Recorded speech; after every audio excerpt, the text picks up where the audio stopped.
네, 우리 하나님 말씀은 구약성경 계속해서 민수기 오늘 18장 21절에서 32절까지의 말씀을 보겠습니다.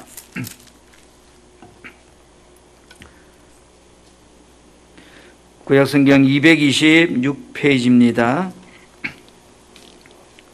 민수기 18장 21절, 제가 먼저 한 절 봉독합니다. 내가 이스라엘의 11조를 네 자손에게 기업으로 다 주어서 그들이 하는 일 곧 해막에서 하는 일을 갚나니 이후로는 이스라엘 자손이 해막에 가까이 하지 말 것이라 죗값으로 죽을까 하노라.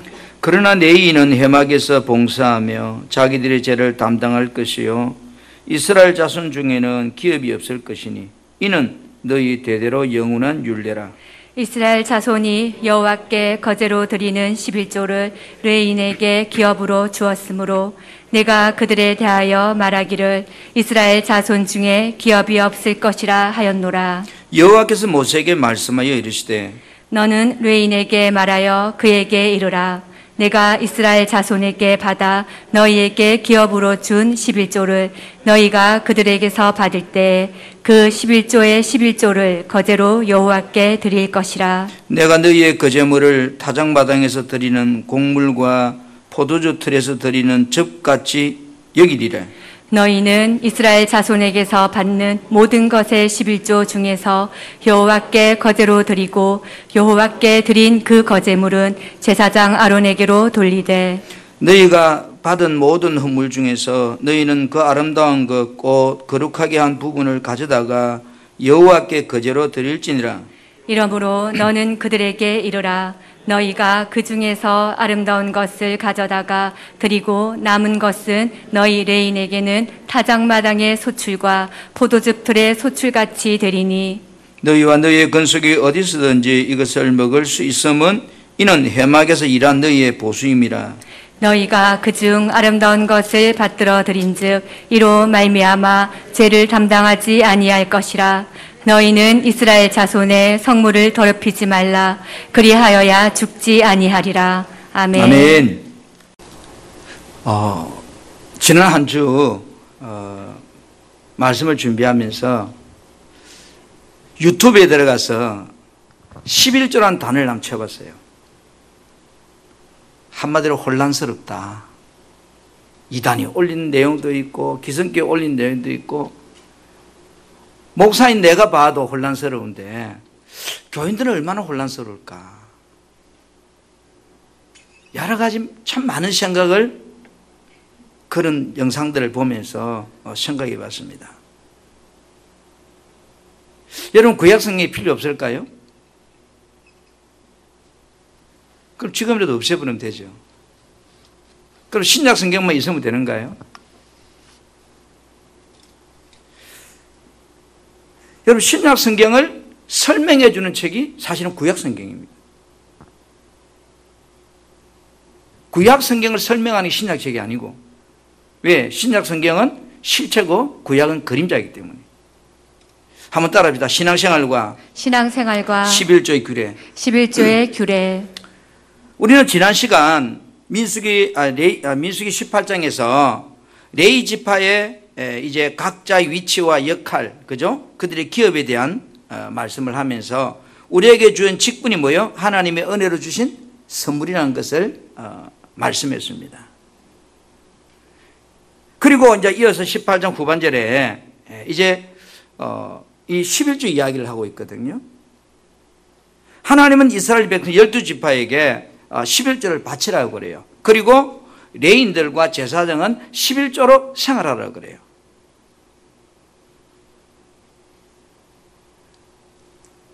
이스라엘 나라가 바벨론에 멸망하고 이제 70년이 다 차갈 때 바벨론 아닥사스 왕의 술 맡은 가난장으로 있던 느헤미야 선지자가 이제 왕의 허락을 받고 유다로 돌아오죠. 돌아와서 1차 승백을 재건하고 일정하고 또 돌아갑니다.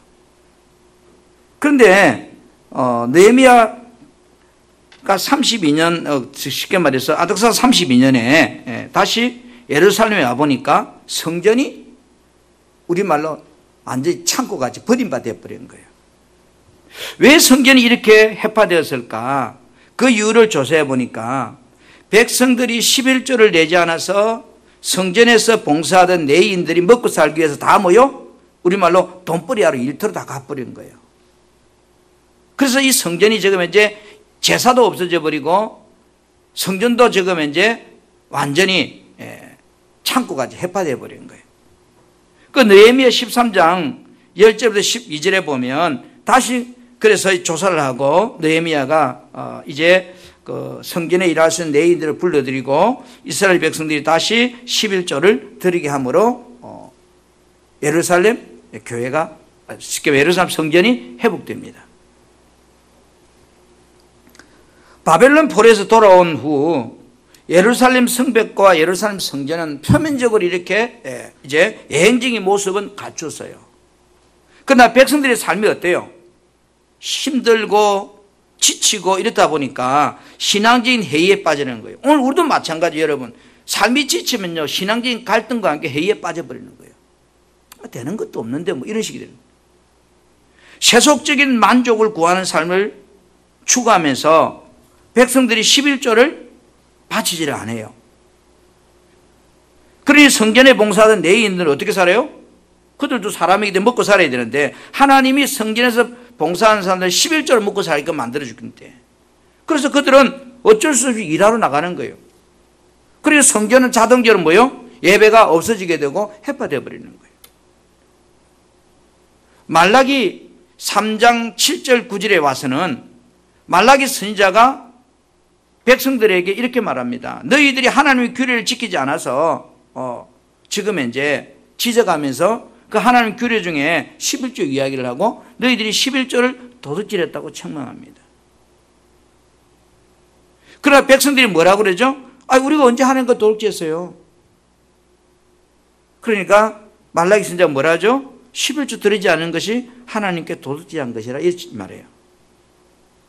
그러면서 말라기 선지자가 이 하는 말이 너희들의 삶이 힘든 이유가 하나님 것을 도둑질했기 때문이라 그렇게 이해해요. 우리는 이스라엘 백성들이 광야 40년 여정의 거를 통해서 오늘도 내 신앙을 내 위치를 볼 수 있기를 바랍니다. 고린도 10장 11절에 그들에게 일어난 이런 일은 본보기가 되고 또 말세를 만난 우리들을 깨우치기 위해서 하나님 말씀이 기록됐다 그랬어요. 여러분도 유튜브 들어가서 치보세요. 이단이 올린 것도 있고 요즘 신천지는요 아예 인터넷을 이용합니다. 이단들은요. 오늘날 어떤 분은 이렇게 말해요. 11조는 구약시대의 모세율법이다. 지금은 신약시대로서 은혜시대이기 때문에 11조 드리지 않아도 된다고 말하면서 11조를 드리지 않는 사람도 있습니다. 그건 자기 자유예요. 주님의 몸된 교회를 무너뜨리기 위한 고도의 마귀의 전략들이죠. 신약 성경 어디에도 직접적으로 11조를 드리라는 말은 없습니다. 그러나 11조보다 더 강한 헌금을 요구하고 있는 데가 신약 성경입니다. 오늘 많은 사람들이 마귀의 앞잡이 노릇하면서도 예수 믿는다고 착각하는 이런 중직자도 있고 일반 교인도 있고 목회자도 있고요.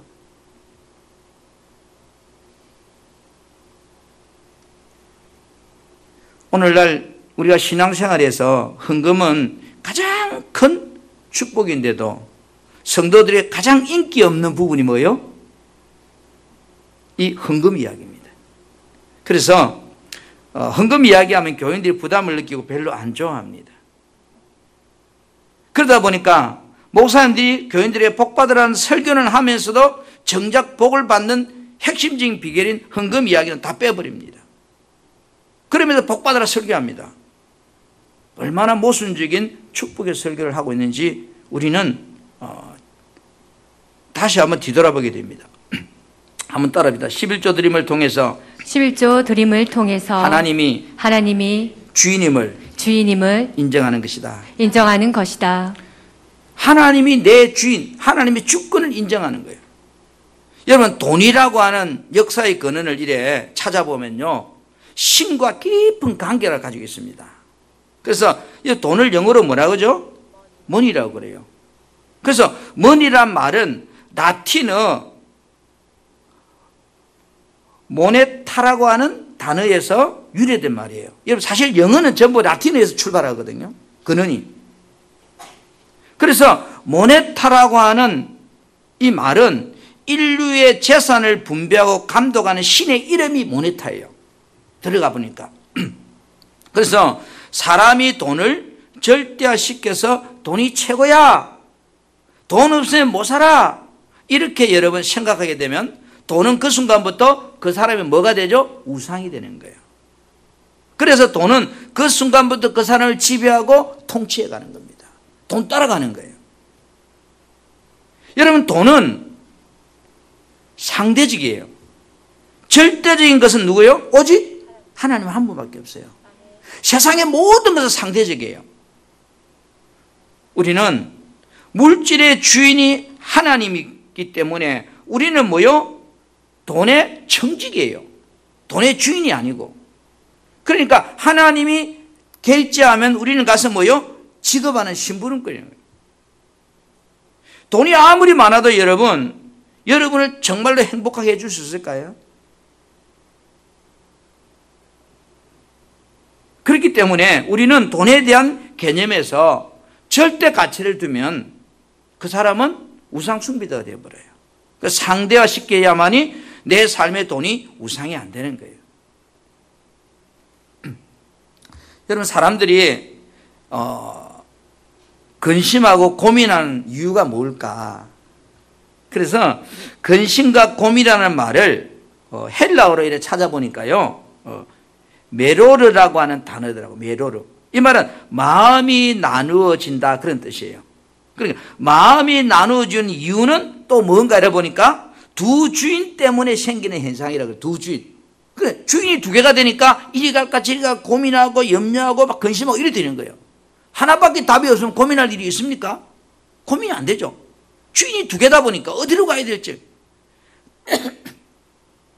오늘도 교회 가야 되나 말아야 되나 고민하는 사람은요, 주인이 두 개이기 때문에. 주인이 하나밖에 없는 사람은 오늘 교회 옵니다. 그만. 사람들이 신앙생활을 하면서 문제가 생기면 이언론적인 생각을 하게 되는 거거든요. 영적인 세계와 육적인 세계, 영적인 것들과 육적인 것들을 성도들이 신앙생활을 하면서요,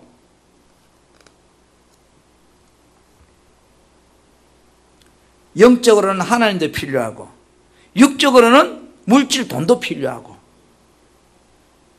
영적인 신앙생활도 중요하고 현실적으로 먹고 사는 문제도 중요하고, 그렇다면 거기서 갈등하는 거야.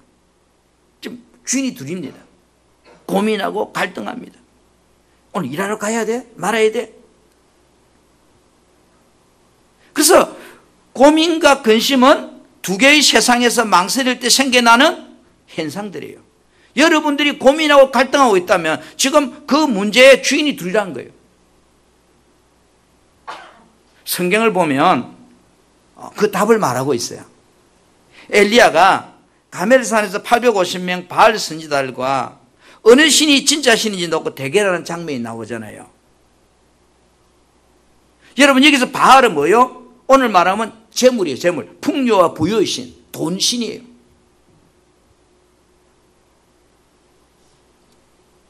그래서 엘리야가 지금 이스라엘 백성들에게 너가 하나님을 택하든지 바알을 택하든지 둘 중에 택하라고 그래요.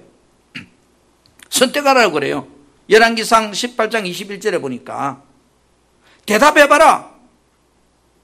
이건 여호수아도요, 강야 40년 여정을 마치고 가나안 땅에 들어와서 이제 백성들에게 자기가 죽을 때가 다 돼가자 이렇게 말합니다. 야, 너희들 선택해라. 이 땅에 있는 아모리 족속이 섬기는 그들의 신, 그것도 역시 바알 신들입니다. 풍요신입니다. 아니면 하나님을 선택할 것인지. 여기 선택, 나는 오직 하나님만 섬기겠다. 너희들 선택하라니에요. 여러분, 선택은 내가 하는 거예요. 정확하게 왜 고민하고 갈등할까?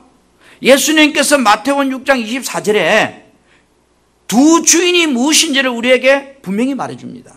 여러분 같이 한번 보겠습니다. 마태복음 6장 24절 말씀. 자, 시작. 한 사람이 두 주인을 섬기지 못할 것이니 혹 이를 미워하고 저를 사랑하거나 혹 이를 중히 여기고 저를 경히 여김이라. 너희가 하나님과 재물을 겸하여 섬기지 못하느니라. 아멘. 여러분, 하나님도 주인이고 세상의 돈도 주인인 거예요. 그 안에서 갈등이 일어나기 때문에 고민하고 염려하는 거예요.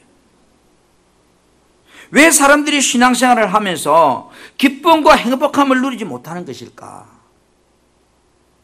목사가 돼도 장로가 돼도 왜 신앙생활을 하면서 기뻐하고 즐거워하지 못할까? 두 주인 사이에서 방황하고 살기 때문에 생겨나는 모습들이에요. 행복해야 할 신앙생활이 피곤하고 힘들어하고 그러다 보니 뭐요? 감격함이 없는 거예요. 나의 신앙생활이 나의 모든 것은 주님의 것이다. 내 생명도 주님의 것이다. 내 가진 재물과 물건도 주님의 것이라고는 확신이 있으면요 고민하고 갈등 안 합니다. 그 사람은 자유함을 누립니다. 여러분들이 성령 충만할 때 고민 안 하잖아요. 자유함을 누리잖아요. 그런데 성령 충만하지 못하면 어때요? 고민하잖아요. 맨날 이리 갈까 저리 갈까 차라리 돌아갈까 유행가 가사처럼. 부모가 아이들에게 무엇을 말하면 아이들이요 이렇게 대답을 해요. I know. 이 말은 뭐예요? 한국말로 하면 알고 있어 이런 뜻이거든요. 상대방의 말에 동의나 공감을 나타낼 때 쓰는 단어가 I know라고 하는 단어예요. 이 말은 알았어요, 알았다니까요, 그럽시다 이런 뜻이에요. 이 대답은 내가 알았으니까 부모님 말씀대로 잘 하겠다는 그런 의미가 아니고 알았으니까 이제 내 마음대로 하겠다 그런 뜻이거든요. 제가 여러분들에게 재물은 하나님 것입니다 라고 이런 말하면 여러분 알았어요 이래봐요. 제가 자 재물은 하나님의 것입니다. 시작. 다시 한번 시작. 알았어요. 이 말은 여러분 볼 때 하나님의 것을 인정한다 이 말은 인정을 하는데 선택은 내가 하겠다 이 말이에요.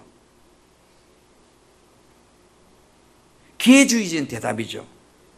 내가 선택하는 신앙생활을 하면 그 신앙생활은요 반드시 병듭니다.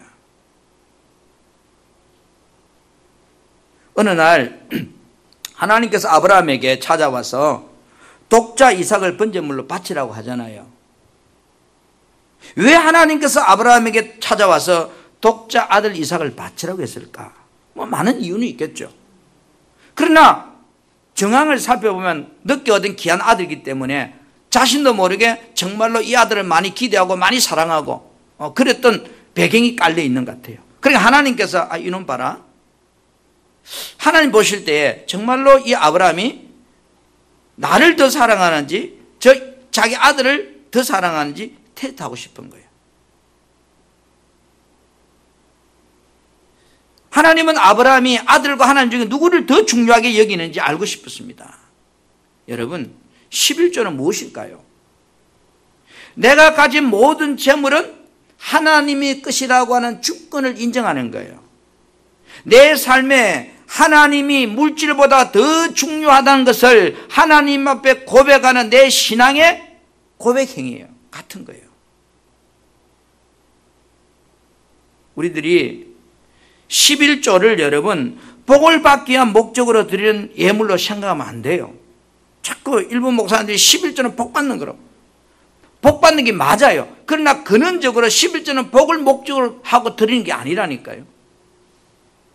구원받은 성도들의 물질관을 보여주는 모습이 11조 생활이란 말이에요. 내가 하나님의 자녀로서 하나님 앞에 내가 가지고 있는 물질관을 보여주는 모습이 11조 생활이라니까요. 11조는 나의 모든 것이 다 하나님의 것이라는 주권을 인정하는 고백의 행위와 같은 거예요. 잠언 3장 9절에 보면 이렇게 말씀해요. 내 재물과 내 소산의 처음 익은 열매로 여호와를 공경하라. 이 말은 뭘까요? 너에게 귀중한 것을 가지고 나 앞에 나와라 이 말이거든요. 나의 귀중한 것.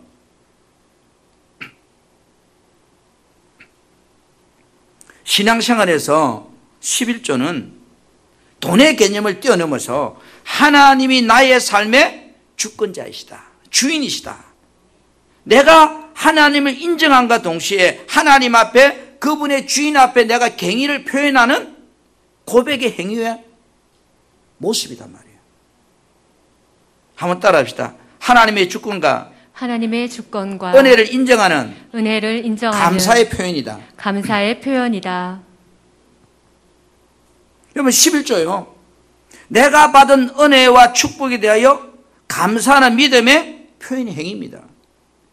우리들이 온전한 11조를 들었다면 여러분, 내가 많은 금액을 들었다 해서 교만할 필요도 없고, 정말로 내가 한 돈 만 원 들었다 해서 여러분 부끄러워할 필요도 없습니다.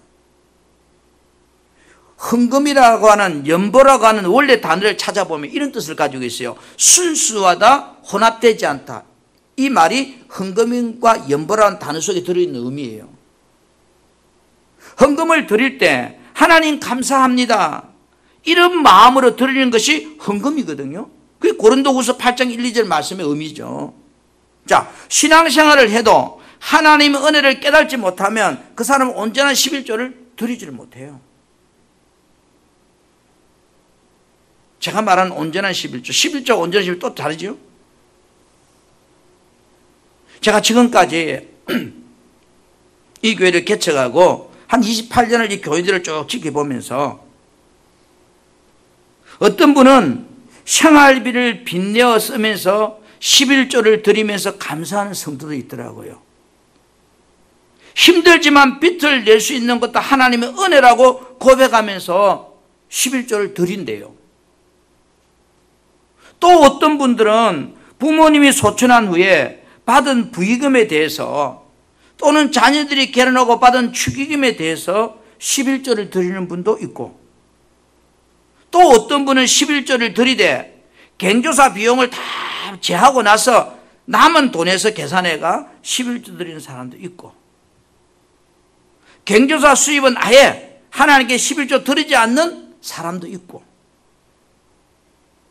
집을 팔고 세월이 지나서 집값이 올라서 이익이 생겼는데 더 큰 집을 사가다 보니 돈이 모자라잖아요. 그러니까 아예 집값 올라간 것에 대해서 11조 드리지 않는 분도 있고, 다양한 사람들이 있더라고요. 여러분은 하나님께 어떤 계산 방식으로 11조를 드렸는지 여러분 스스로 한번 여러분 자신을 돌아볼 수 있기를 바랍니다. 신앙생활이 하나님의 은혜를 깨닫지 못하면 적자인데 어떻게 내가 11조 하느냐고 말합니다. 창세기 14장에 보면 아브라함이 멜기세덱에게 11조 드리는 장면이 나와요. 우리 잘 아는 이야기죠. 아브라함이 조카 롯이 잡혀갔다는 소식을 듣고 자기 집에 기르는 318명을 데리고 4개국 그날왕 엘리살왕 엘람왕 고이망을 가서 싸워서 그들을 무찌르고 이기양양하게 롯을 찾아서 돌아옵니다. 그때 누가 나옵니까? 창세기 14장 10절에 보니까 멜기세덱이 아브라함을 영접해요. 그러면서 멜기세덱이 아브라함에 이런 말을 해요. 이 전쟁을 이기게 하신 분이 하나님이십니다. 당신이 아닙니다. 아브라함이 자신이 잘해서 이긴 것이 아니고 하나님께서 도와주셔서 하나님의 은혜로 그렇게 되었다고 말할 때, 아하, 이 모든 것이 하나님의 은혜임을 깨닫고 아브라함은 11조 헌금을 드려요. 여러분 창세기 14장 20절 말씀 보겠습니다. 같이 14장 20절 시작.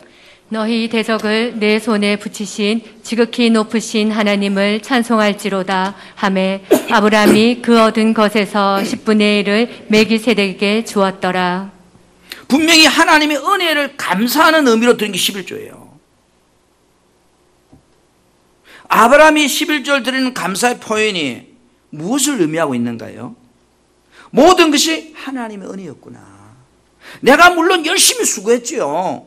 열심히 싸웠잖아요. 그러나 하나님의 도우심이 있었다는 것을 인정하고 그 하나님 은혜를 감사하는 마음으로 드린 모습이 11조 예물이란 말이에요. 우리들이 살면서 주어진 환경에서 내가 열심히 노력합니다. 그죠? 그러나 나의 열심과 노력도 하나님의 은혜와 도움이 없다면 그것이 무슨 의미가 있냐 이 말이에요. 내가 열심히 수고했지만 내게 주어진 것들이 하나님의 은혜라는 사실을 아브라함은 인정함으로 11조를 드림을 통해서 하나님께 감사의 경의를 표현하는 거예요. 예수님께서요, 마태복음 6장 21절에 같이 한번 볼까요? 내 보물이 있는 곳에 뭐도 있다고 그래요? 내 마음도 있느니라. 있다고 그래요. 헌금은 하나님의 은혜에 대한 나의 믿음의 양을 하나님께 보여주는 내 마음의 표현이에요. 말라기 3장 10절부터 11절에 하나님은 내가 하나님을 향하여 드리는 11전금을 통해서 뭐를 보기를 원할까요? 나의 마음의 중심을 보기를 원하는 거예요. 돈의 개념이 아니에요.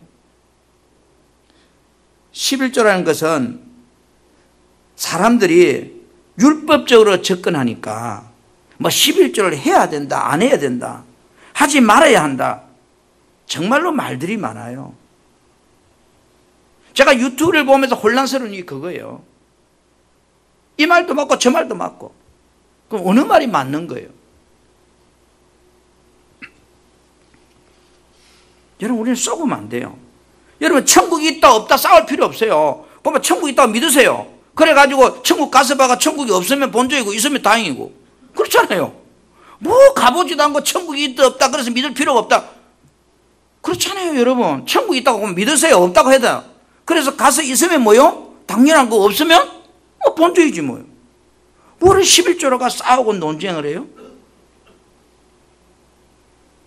율법이 있니 없니? 신약에는요 11조보다 더 많은 헌금을 하라고 요구하고 있어요. 11조는 구약의 율법적인 개념 이전에 하나님의 주권을 인정하는 하나님과 나의 관계란 말이에요. 그래서 11조는 나의 삶에 있어서 물질관을 통해서 하나님의 은혜를 내가 인정하고 고백함을 앞으로도 하나님의 은혜 없이는 나는 살 수 없다고 하는 주인에 대한 감사의 표현이란 말이에요. 저도 사람인데 예를 들어서 누가 날마다 내게 고맙다고 10만 원 써 일주일에 갖다 주는 사람이 1년 내에 있다 칩시다. 그럼 어떤 사람은 10원도 안 갖다 줍니다. 그러면 여러분, 누가 더 마음에 들어요? 저는 사람에서 그건 모르지만 누가 날마다 일주일만 내한테 목사님 용돈 하라고 10만 원 갖다 주면 그 사람이 훨씬 더 정감이 가지 않을까요? 하나님도 나는 마찬가지 생각합니다. 왜? 하나님도 인격적인 분이기 때문에.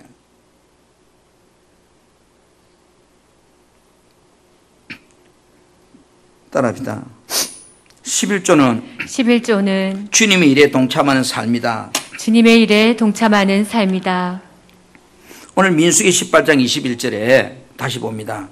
내가 이스라엘 11조를 레위 자손의 기업으로 주었다 그랬어요. 그죠? 기업으로 주었다. 그리고 그들이 하는 일, 곧 해막에서 하는 일을 감난히 그랬거든요.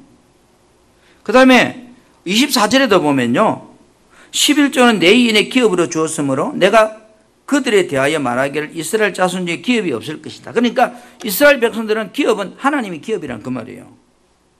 오늘 31절에 보면 또 뭐라고 말씀하죠? 너희와 너희 건속이 어디 있든지 이것을 먹을 수 있으면 이는 해막에서 일한 너희의 보수라 그래요. 너희들이 11조 먹을 수 있는 것은 너희들의 수고의 보수라는 거예요. 여러분, 11조 규례는 하나님께서 12지파에게 땅을 분배해 주면서 12지파들이 자기가 노력하고 수고한 소득에서 10분의 1을 하나님 앞에 바치는 소사물이 11조죠. 레위인들은 하나님께 땅을 기업으로 주지 않고 하나님을 기업으로 줬다고 말했습니다. 그러면서 너희는 하나님 섬기는 일만 해라. 하나님이 기업이니까. 그래서 성막에서 봉사하는 일만 하게 합니다. 그런데 백성들이 드리는 11조는 레위인들이 다 받았습니다. 그 다음에 레위인들이 내는 11조는 제사장이 다 받았습니다. 그리고 또 레위인들과 제사장은 11조 중에서 성중에 거하는 고아나 가보나 가난한 사람들에게 이 11조를 가지고 구제를 했다고요. 다시 민수기 14장 27절 말씀을 한번 보겠습니다.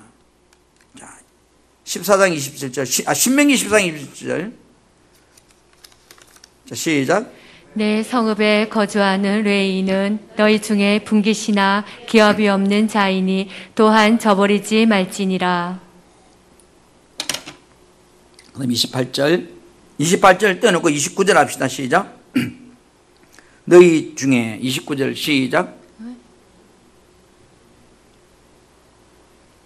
너희 중에 분깃이나 기업이 없는 레위인과 내 성중에 거류하는 객과 및 고아와 가부들이 와서 먹고 배부르게 하라. 그리하면 내 하나님 여호와께서 내 손한 범사에 복을 주실 것이라. 그러니까 이 레위인들과 제사장의 11조를 가지고 뭐 한다는 거예요? 당시에 어려운 사람들을 구제하는 구제헌금으로 쓴 거예요. 자, 지금부터 여러분 말씀을 잘 들으셔야 돼요. 구약시대에 하나님께서 제사가 계속되기 위해서는 어때요? 성전이 있어야 되죠. 그 다음에 성전만 있어야 되는 게 아니고 예배하는 예배자들이 있어야 돼요. 그리고 그들에게 먹고 사는 문제가 필요했어요. 하나님은 백성들에게 11조헌금을 드리도록 함으로써 하나님 예배가 계속되게 만들었다고요. 자, 백성들이 힘들다고 11조를 드리지 않을 때 제사장들이나 성전에 봉사하는 사람들이 먹고 살기 위해서요 성전을 버리고 나가버린 거예요. 먹고 살아야 되니까. 그러니까 성전이 해파되고 예배가 무너져 버리는 거예요. 나중에 그 은인 쪽에 나중에 나라가 망하는, 유다가 망하는 결과가 오게 되죠. 자, 구약시대에는 11조의 사용 목적을 분명히 말씀하고 있습니다. 어디에서라고요? 성전에서 봉사하는 자들을 위해서 또는 가난한 이웃들을 돕는 데 사용되는 것이 11조의 목적이었습니다. 어떤 사람들은 지금은 신약 시대인데 11조를 하지 않아도 된다고 주장합니다. 유튜브에 많이 돌아다닙니다. 그런데 바울 사도는 고린도전서 9장에 이렇게 우리에게 말씀하고 있습니다. 자, 고린도전서 9장 13절 14절 말씀을 보겠습니다. 자, 시작. 성전의 일을 하는 이들은 성전에서 나는 것을 먹으며 제단에서 섬기는 이들은 제단과 함께 나누는 것을 너희가 알지 못하느냐. 그다음 이와 같이 주께서도 복음 전하는 자들이 복음으로 말미암아 살리라 명하셨느니라. 여러분, 말의 표현은 다르지만 민수기 18장 21절이나 24절 말씀과 이 고린도 9장 13, 14 말씀 똑같아요. 내용은 11조 어디에 쓴다고요?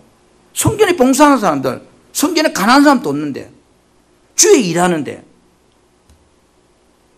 여기는 지금 이제 11조는 말 없어요.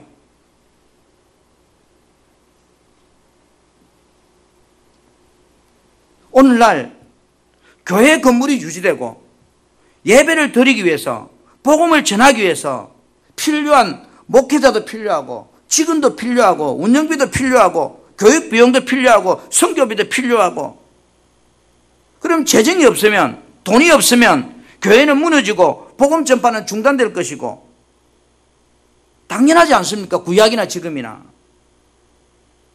사단이 오늘날 교회를 무너지게 하는 이 신약시대의 마지막 전략이 신약시대에 11조 하라는 말 없으니까 하지 말라는 겁니다.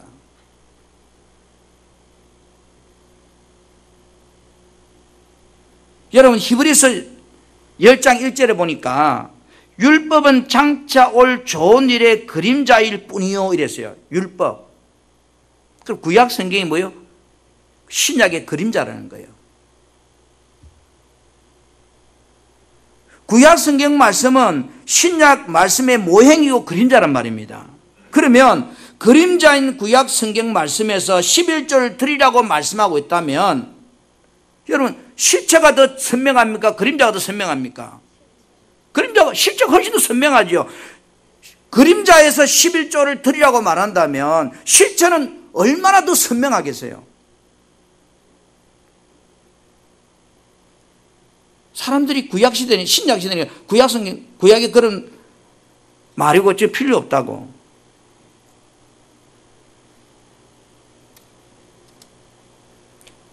자, 그림자인 구약 성경 말씀에서 11조에는 만일 이렇게 강조하고 있다면 실제인 신약 성경에서 헌금에 대하여 말씀이 구약 성경보다 훨씬 더 많다는 걸 여러분 찾아보세요.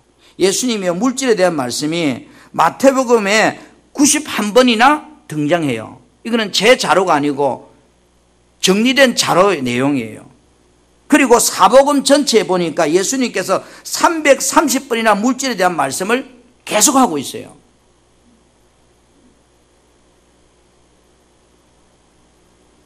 예수님께서 마태복음 6장 21절에 내 보물이 있는 그곳에 내 마음도 있다? 여러분, 예수님 말씀 속에서 무엇을 여러분 느끼는가요? 신앙생활에서 헌금생활의 중요성을 적나라하게 보여주는 모습이에요. 여러분이 정말로 교회를 사랑한다면 이 교회를 위해서 여러분 헌금을 아낌없이 할 겁니다. 자기 재물을. 그러나 나는 고마 이 교회에 와서 잠깐 예배드리는 사람을 생각하면 교회에 대해서 교회가 산으로 가든 바다로 가든 별로 관심 없습니다. 고마 주일은 딸랑 몇 번 하면 끝입니다.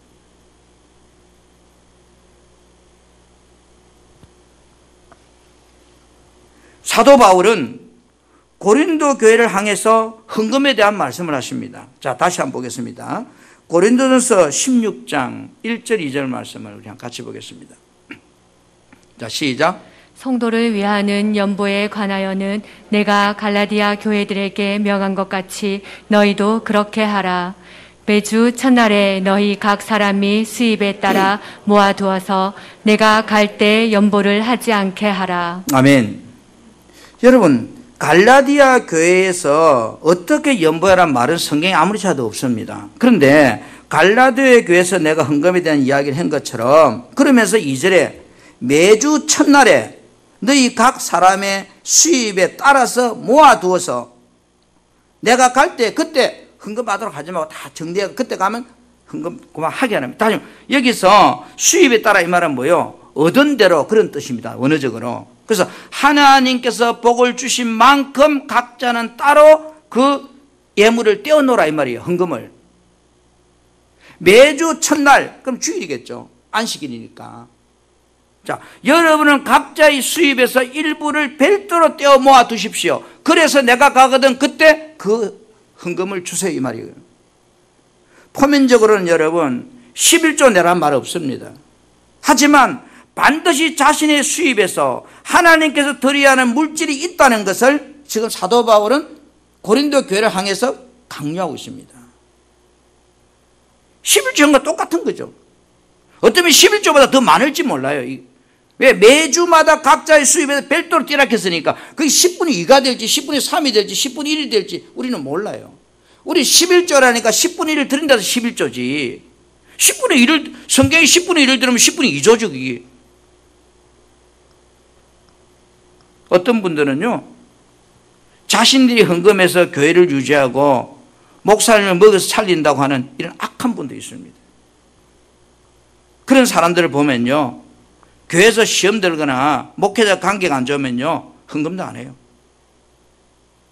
여러분 헌금은 목회자의 관계에 따라 드리는 게 아니에요. 하나님과 주중의 관계의 개념이에요. 헌금하지 않고 교회 재정에 어려움을 주면서 교회 사역, 다시 말해 교회가 복음 전하는 일을 방해하는 사람들이 많아요. 우리 주변에 보세요. 이 교회에 있다가 어느 보따리 싸가 나가서 다른 교회에서 또 장로들 하면서 자기가 교회 개척해가지고 우리 양산은 너무 많아요.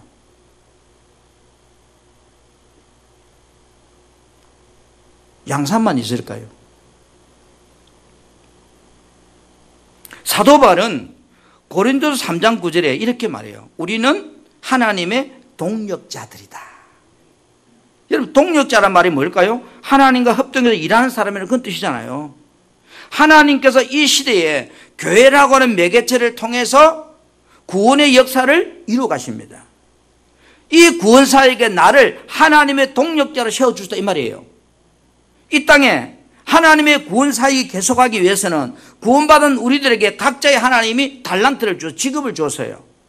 그래서 교회는 목사님도 필요하고, 그 다음에 성도님도 필요하고, 봉사는 봉사자도 필요하고, 하나님은 성도들에게 주신 그 직업의 달란트 기업을 통해서 열심히 수고하고 노력해서 돈을 벌게 하십니다. 그리고 그 11조의 거제물을 드리게 하여서 신약에 와서는 매주 첫날 너희 각 사람의 수입에 따라서 그 돈을 모아두어서 내가 갈 때 헌금하라 이 말이에요. 어떤 성경학자는 지금 이 고린도서 16장 말씀이 10의 2조가 넘을 것이다 그래요.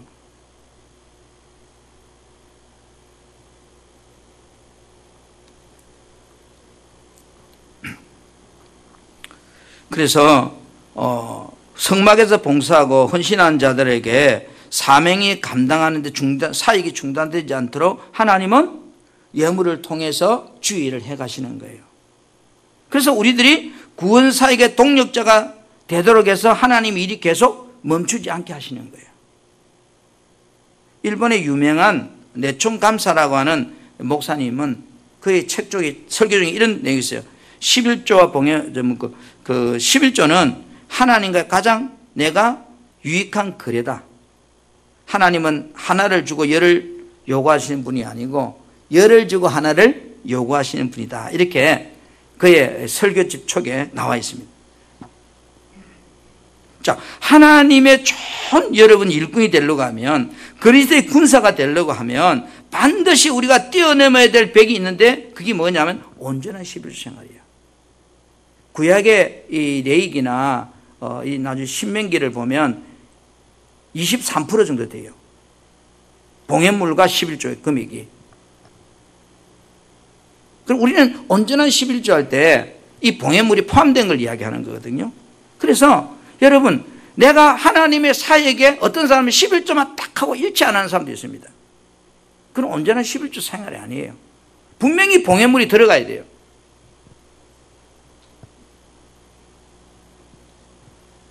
그래서 고린도 16장에 매주 천달은 너희 각 사람 수입에 따라 모아두었다, 이것이 20%가 넘을 것이라고 성경학자는 이야기하는 거예요. 우리가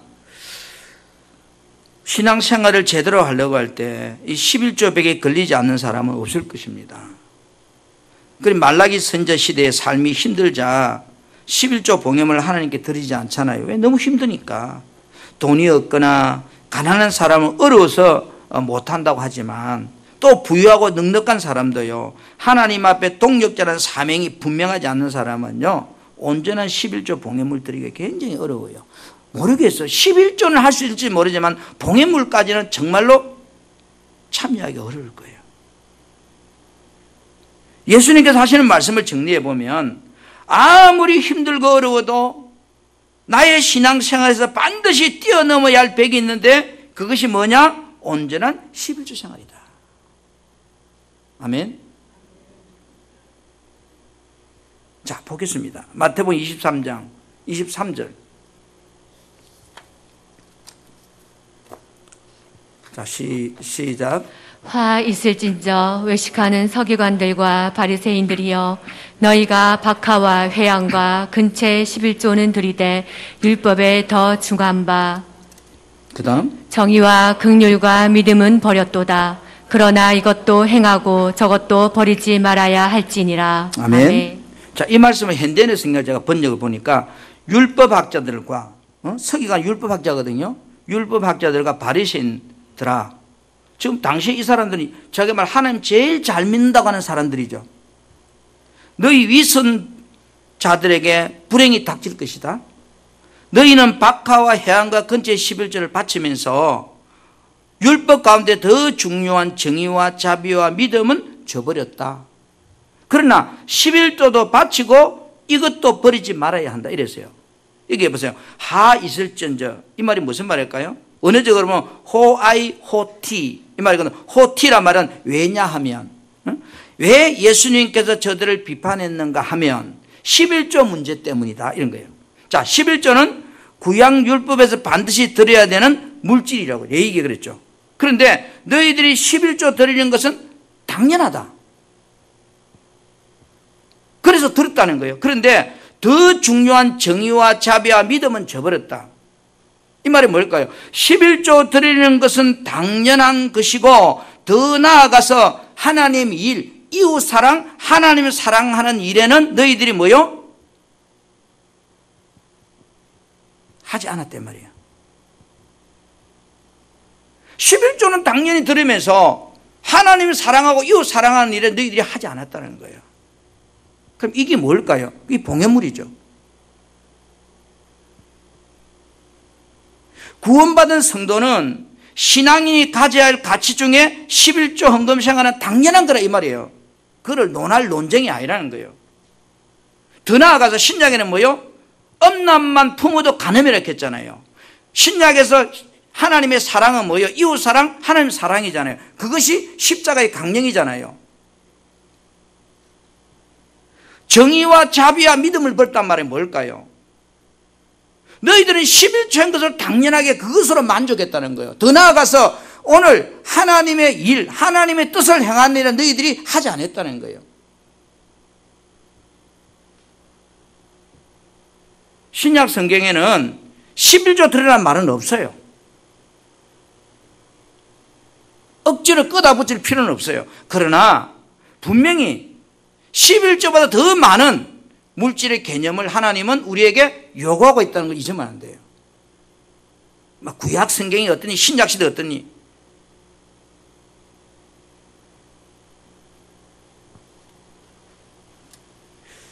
여러분 하나님께 드리는 연보는 씨앗과 같다고 했습니다. 그래서 어려워도 씨앗은 여러분 먹어야 돼요, 말아야 돼요? 먹지 말아야 되죠, 그죠? 그래서 고린도후서 9장 10절에 심는 자에게 씨와 먹을 양식을 주시다 그랬어요. 나에게 하나님이 그 속에 먹을 것도 주었고 씨앗도 주었다는 거예요. 그럼 하나님 앞에 드려야 될 씨앗이 있다는 거예요. 그걸 구약에서는 11조로 이야기하는 거예요. 신약에서는 감사라는 표현을 쓰고 있지만 그 안에 감사라는 의미는 뭐 11조도 감사 안에 들어가는 거예요. 아브라함의 행위를 보면 감사를 표했지 11조는 아니죠. 그런데 감사하라고 하니까 11조 들었다 했잖아요.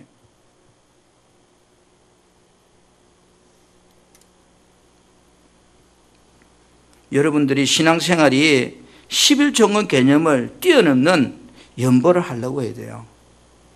주님 나라 확장과 주의 복음 전파를 위해서 여러분 미국의 부자 록펠러는 10의 구조를 자기가 하나님에 드리다가 갔다고 그랬어요. 여러분 10의 1조만 하나님이 요구하지 10의 2조 10의 3조 한다고 얘라 김제서 하지 마라 말 안 해요. 그건 자기 믿음이에요. 저와 여러분의 신앙생활이 신명기 26장 13절부터 15절 말씀같이 정말로 그렇게 고백할 수 있는 신앙생활이 되었으면 좋겠어요.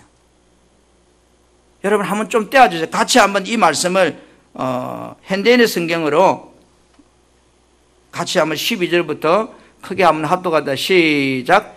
3년마다 한 번씩 여러분은 특별히 농작물의 11조를 거두어 레인과 외국인과 고아와 가부에게 주어 여러분의 성 안에서 먹고 살게 하십시오. 잠깐 스톱. 이게 뭐예요? 봉해물이에요? 11조가 아니에요. 이건 봉해물. 11조인데 그것도 봉해물이에요. 자 13절 시작. 여러분은 그렇게 한 다음에 여러분의 하나님 여호와 앞에서 이렇게 말하십시오. 내가 주께서 명령하신 대로 모든 11조를 레인과 외국인과 고아와 가부에게 주어 11조에 관한 주의 명령을 어기지 않았고 그것을 잊지도 않았습니다. 14절 시작. 내가 슬픔을 당했을 때 11조를 먹지 않았고 부정한 몸으로 그것을 만지지 않았으며 죽은 자에게 그것을 제물로 바치지도 않았습니다. 나는 나의 하나님 여호와께 순종하여 주께서 나에게 명령하신 모든 것을 그대로 다 실행하였습니다. 자, 이 말은 내가 사는 게 힘들고 어려우고 고통스러우고 어떤 환경이 있어도 나는 11조 안 띄묻대 말이죠. 약속대로 했다는 거예요. 자 15절 시작. 주의 거룩한 처소인 하늘에서 내려다 보시고 주의 백성 이스라엘에게 복을 주시며 또 주께서 우리 조상들에게 약속하신 대로 우리에게 주신 그 기름주고 비옥한 땅에 복을 내려 주소서. 아멘. 여러분 11조를 복 받는 개념으로 하라는 게 아니에요. 하나님의 약속의 말씀대로 내가 이렇게 철저하게 지키고 순종해 살았으니 하나님도 나에게 약속하신 대로 내가 사는 삶의 인생의 복을 내려주라는 거예요.